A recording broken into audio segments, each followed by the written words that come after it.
But Tom Brady is an interesting guy. He's a very interesting guy. Future Hall of Famer, 3 Super Bowl rings, multiple MVPs.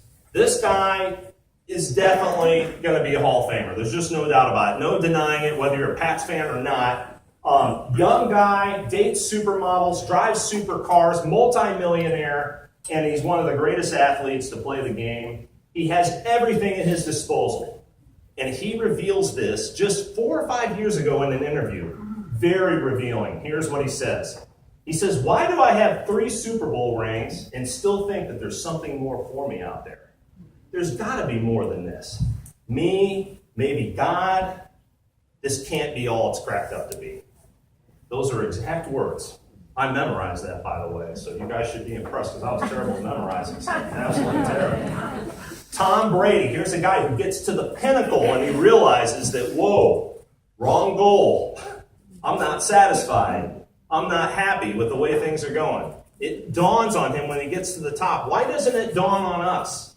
Because for most of us who never reach the pinnacle, we play the game of always thinking it's the next thing. It's a circular trap. The next thing, the next promotion. If I could just live in this house, if I could just be with these friends, if I could just be married, if I could just have kids, if I could just be in this situation, then I'll be happy. And then you get it, and what do? You pick the next thing that's going to satisfy me, and it's a circular trap. But Brady discovers it. I'll give you one last example, and it's me. For years, I wanted to be an entrepreneur. I prayed about it. I felt like God was calling me to start something, to step out on my own. And I talked about it, and I planned it, but I never did it. And again, belief always leads to action. And so I had to deal with this. I kept telling Angie, I said, man, I got all these business ideas. She goes, you talk a lot. Are you actually going to start one? Or, when are we actually going to do this? She's pressing me, putting the pressure on me to either do it or stop talking about it. And then I realized something. I realized I was afraid to make that step. It terrified me. And then I thought, why does that scare me? And then I realized, well, it's because if I fail, I'll be seen as a failure to my wife and my kids. And then I realized that all of my self-worth is coming whether I succeed or fail. And once I recognized that, it was like a switch went off.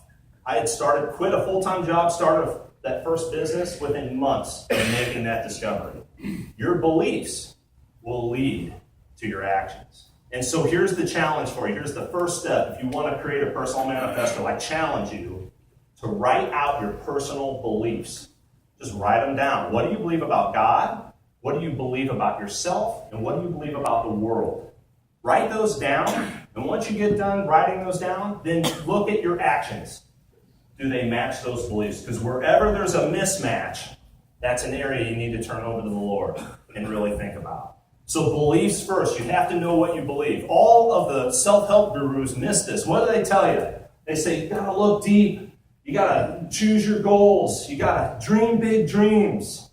And then take it and go. And they talk about a lot of things that works. But man, I'm telling you, if you don't have the belief system based on a biblical framework, if you don't know who God is, and recognize it's all about His glory, and then we're just part of that process that He allows us to be part of, you'll be Tom Brady trying to figure out what happened after you've succeeded in whatever it is you've taken on.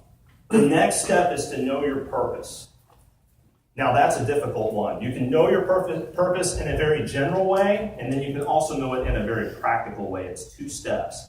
Here's the general way. Through the Word of God, we know that we're called to love the Lord your God with all your heart, soul, and mind. So number 1 is to worship the Lord. Number 2 is to love others as ourselves. Number 3 is to reach people with the gospel. Make disciples. We're called to be in fellowship. These are general purposes for our lives. But how do we unpack? How do we discover the more particular purposes of our lives? Most of those are hidden. It's a process we have to go through to make that discovery. It's hard work. It's not easy. There was a guy who used to own land just outside Beaumont, Texas, about 100 years ago. He was barely making ends meet. Couldn't figure out how to put food on the table. This land had been in his family for generations, and one day 2 guys in suits show up, oil execs. They said, we think there's oil in your property.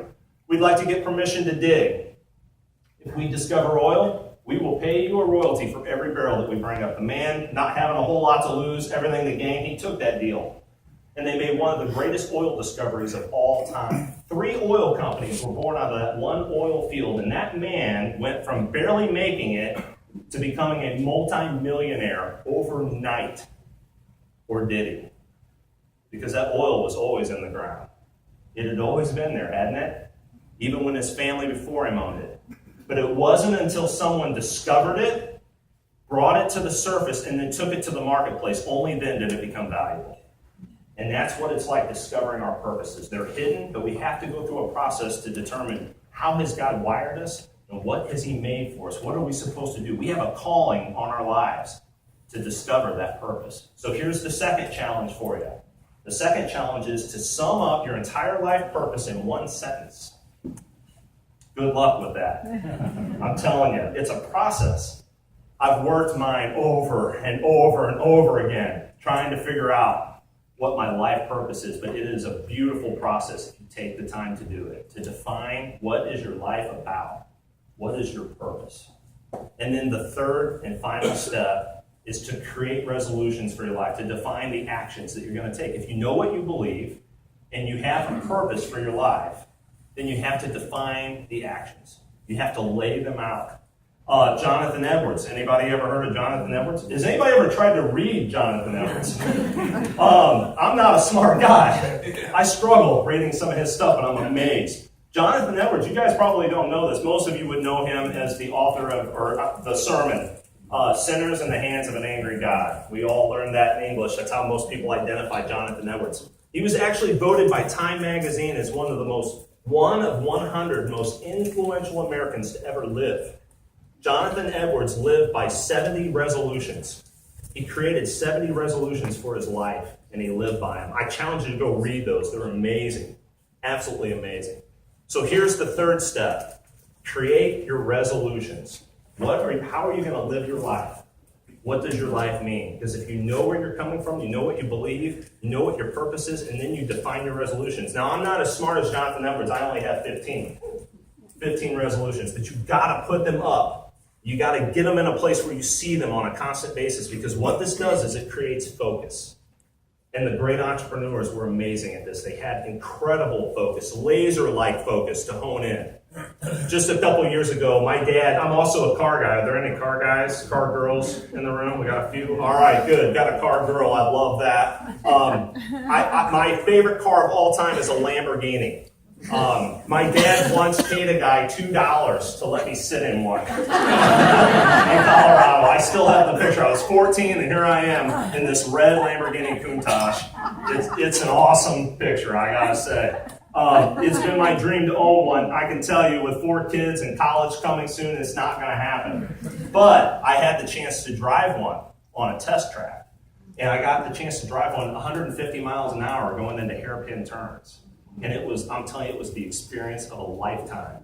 I got in there, and what they do, they don't just turn you loose on a car like that. So a professional race car driver spends some time with you to train you how to drive this car. And here's what he kept telling me. I was freaking out. I get in the car, and he's yelling at me to go fast.